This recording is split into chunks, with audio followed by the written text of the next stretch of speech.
Immediately following his famous crossing of the Delaware River, General George Washington marched his colonial army to Trenton, New Jersey.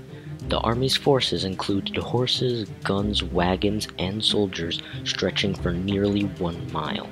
The weather was worse than it had been crossing the river, but the army continued to proceed as Washington rode up and down the column, pressing his men to carry on.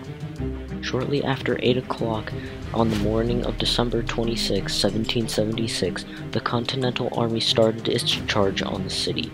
3 columns marched through the thick snow, with Washington personally leading the middle charge. As the soldiers pushed forward, artillery began to fire. At the same time, German drums urgently called the Hessians to arms. To his astonishment, Washington had maintained the element of surprise. Immediately after the firing began, 3 Hessian regiments ran from their quarters ready to fight, quickly forming ranks. As the Hessians grouped, the Continental Army entered the city at 2 points. John Stark marched into the city from the river road from the west, while Nathanael Greene and Washington arrived from the north. Time after time, Washington countered Rale's efforts and outflanked the Continentals. Eventually, Washington's forces overpowered the Hessians.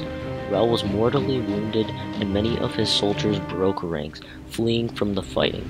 Normally very disciplined, Rale's regiment was confused and disoriented without their commander. They retreated to an orchard east of Trenton, where they were forced to surrender.